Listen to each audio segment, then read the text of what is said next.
Hi guys, how you doing? My name is Crystal. Welcome to my YouTube channel. It is Thursday evening. Alexa, what's the time, please? It's 6:08 p.m. So it's 8 minutes past 6. I have felt bloody awful all day. I've had another migraine. They are something that once you've got them, you can't stop them. I've gone without months for having a migraine, and all of a sudden I have 3 in a row. There's not a lot you can do. I've learned to live with them, and I hate them. They exhaust me, they make me tired out, they make me, well, obviously they hurt, don't they? Migraines are very painful and weakening, and I don't like to feel weak. So I went out this morning, I felt perfectly okay, felt fine. When I came back, and it's the second time it's happened, when I came back, I got into my flat and I could feel a migraine coming on. And I thought, oh my God, I've got a Tesco delivery at just after 11 in the morning. And with a migraine, you get what's called an aura, and you go numb in part of your body sometimes, not all the time, but I go numb in my right hand, and I get really, really intense sensations like burning in my nose, numb in my face and down my arm, and it renders you useless. So I knew that I had to get ready for a Tesco's delivery, and I thought, oh my God, how am I going to manage? What am I going to do? And then I calm myself down, and even though with a migraine you can't see properly because you've got visual disturbances, you've got zigzags down your eye, and it always at the moment is happening on my right eye. So I had zigzags down this eye, so I couldn't really see out of this eye properly, so I had to rely on my left eye. And thank goodness that the Tesco delivery was a bit later than I thought it would be, because I had to splash my face with cold water. I took deep breaths and the aura began to wear off. I still felt disorientated, but I could see where I was going. I hate them because if they happen outside and you're walking home or something, you are very, very vulnerable, because you can't, you could drop your purse or something like that and you wouldn't know. So it's happened twice now when I've come back from walking Max, and it happened another time as well, but I wasn't outside. I hate it when they happen outside, I really do, because I struggle to get home. So I felt horrible for about 2 hours. While it wears off, it dissipates, you're just left with a pain. And I usually get the pain, funnily enough, over my left eye. So my mum had rung twice. She'd rung me twice. She said, are you coming up today or are you coming up tomorrow? And I thought, well, I'm not going to feel like going up tomorrow because migraines really weaken me.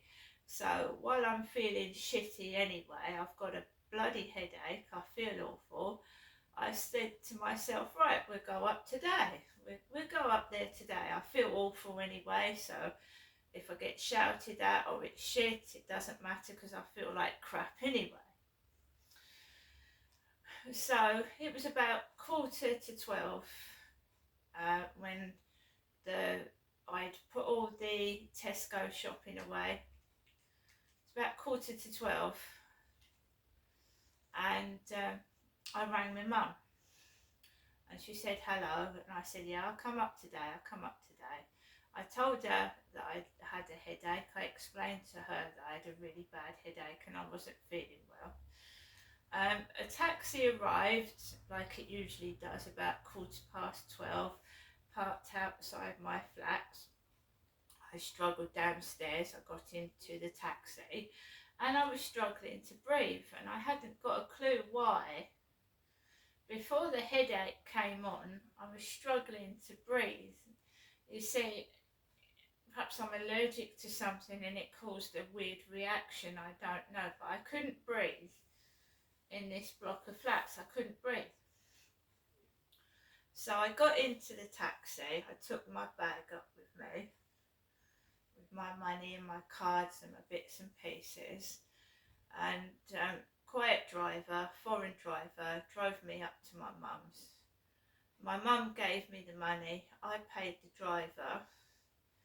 I went inside the flat and I sat down, and my mum always puts crisps on the table.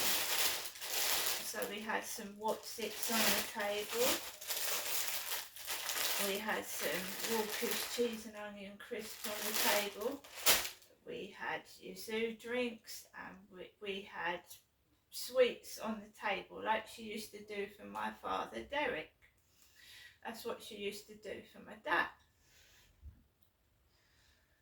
So it was quiet because I wasn't in the mood to argue. I wasn't feeling very well, and I just sat there quiet, and I must have looked pale, and I was tired.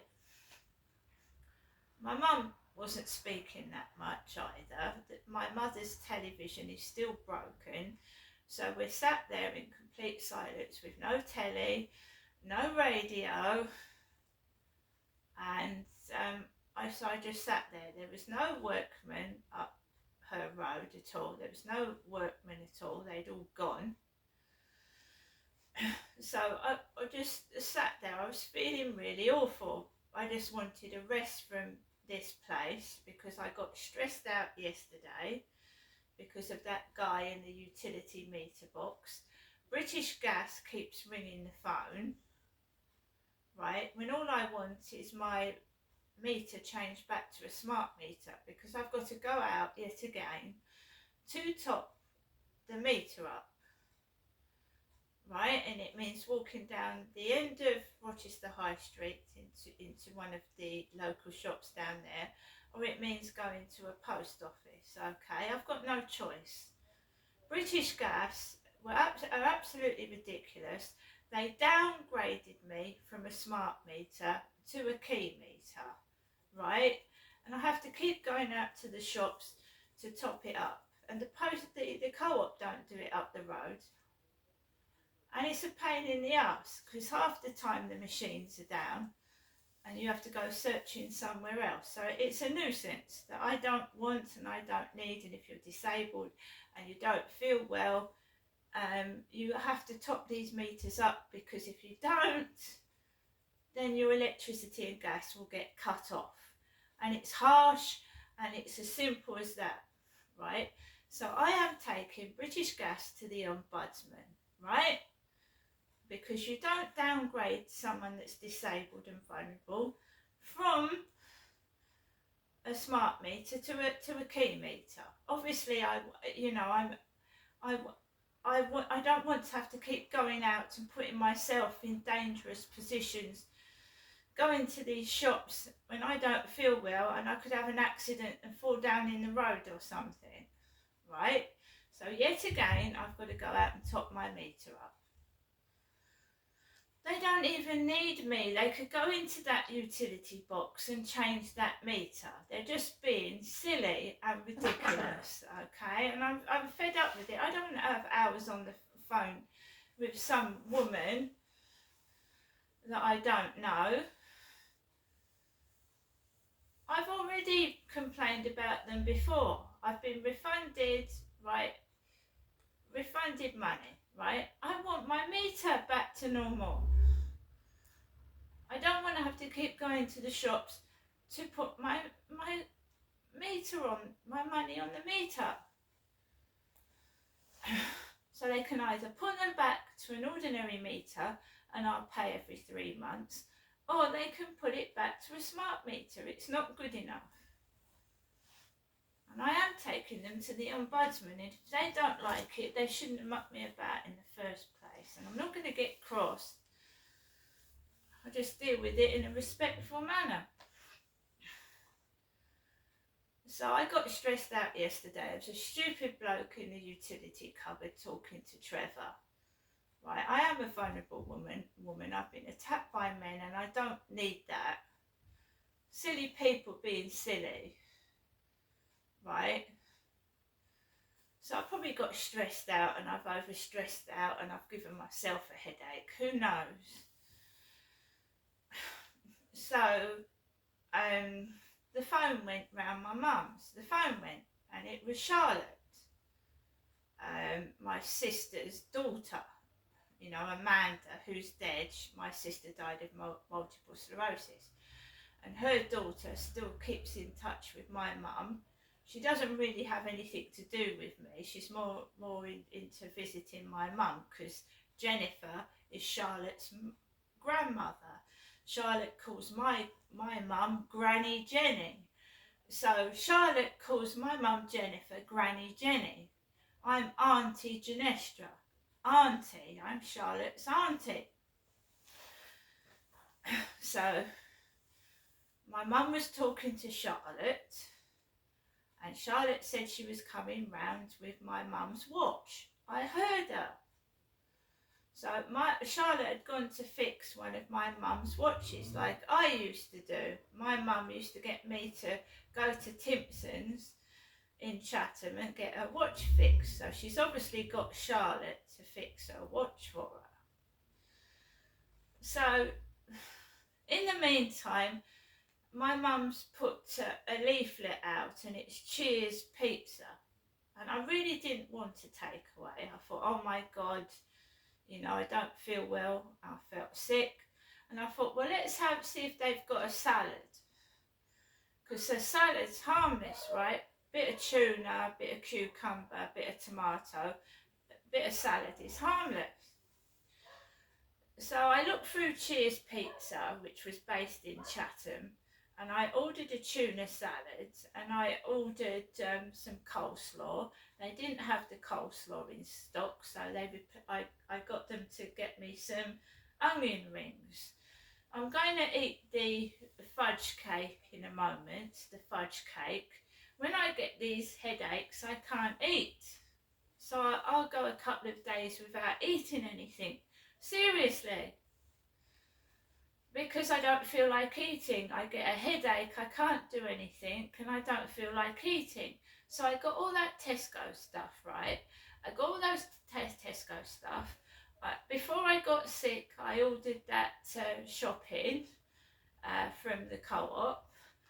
And then I ended up not being able to eat it. I couldn't eat anything because I had this massive headache. So I managed to eat round my mum's because I had peace and quiet. I didn't have loud dogs barking or people yelling or men in utility boxes. It was nice and quiet. So I ate the tuna salad when it arrived, very nice. And that was fine. Now on to Charlotte. So Charlotte bangs the door.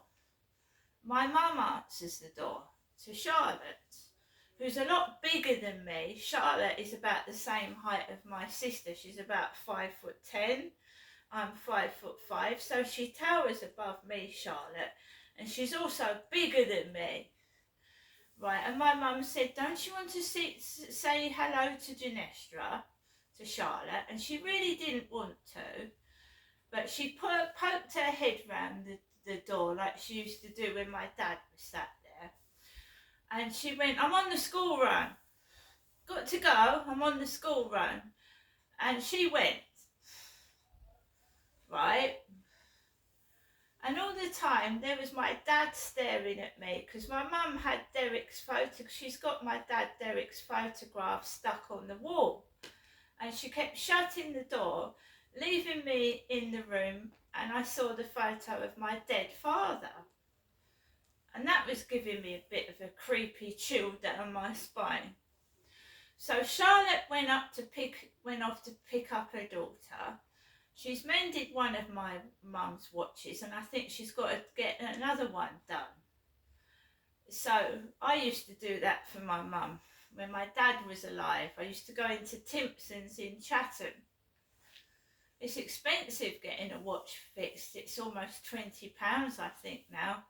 I don't really wear watches myself. Charlotte went. My mum started to get a little bit agitated. She kept turning the taps on like she used to do with my dad. So she kept turning the taps on and leaving them running. And I really had a massive headache and I was tired. But she didn't rear into me. So she can control her behaviour, can't she? My mother can control that behaviour. She's able to control that behaviour. So she wasn't any way as bad as she was last week. So she's able to control it. I'm not saying it's put on, but she can control what she's saying. My mum also had a very nice pair of shoes on from a charity shop with a heel on. I myself have been wearing trainers because I've sprained my foot, and I certainly wouldn't be walking around in high heels with a sprained foot. I have my purple trainers on. It's very difficult to sit in complete silence. My mum cooked herself dinner, so she's quite able to cook her own dinner. She was telling me how she had a wonderful bath, and before Charlotte arrived, she said, I don't want to give you anything smelly, because I said, can I use some of your Epsom salts to soak my foot? And my mum said, I really don't want to give you anything smelly, Ginestra. And this was Charlotte. This was before Charlotte banged the door. I just sat there. I was really, really zonked out. When you have a migraine, it takes it out of you. You feel weak, tired, and ill.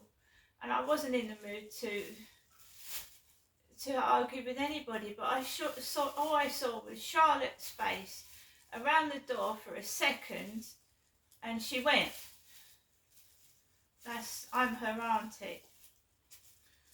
So I saw my mum, I saw Charlotte very briefly, and that was it.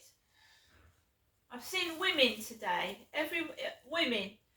The Tesco delivery driver was a very nice woman. She was chatty and cheerful. The Tesco delivery driver was a female, and we chatted, but I'm sorry, I wasn't that chatty because I could hardly see because I had a headache.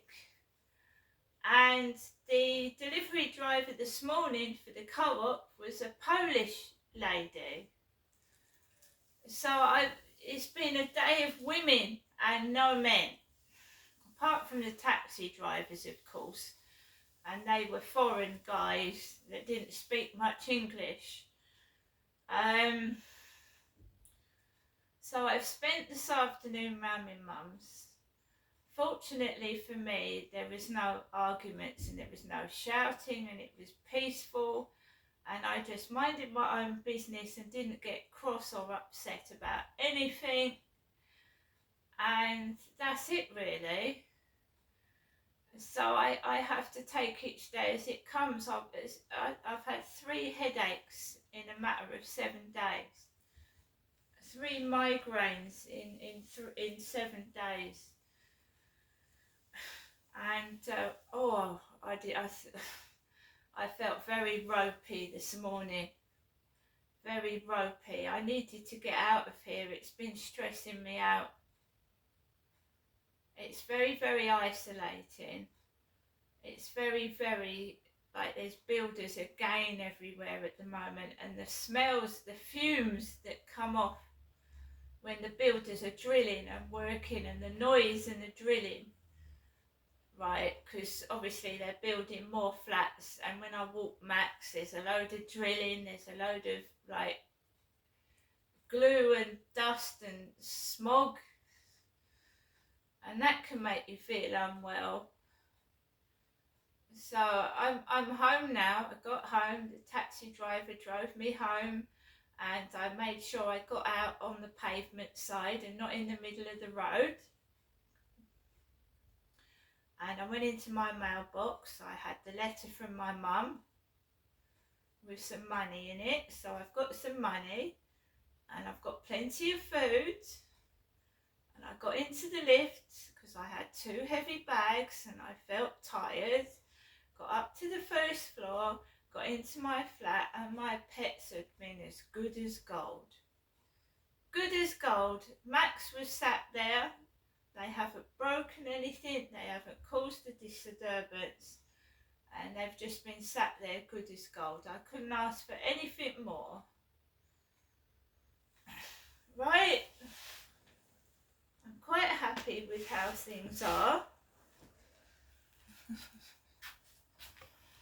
But there was my mum, stood in a pair of, they weren't really high-heeled shoes, but they had a heel on them.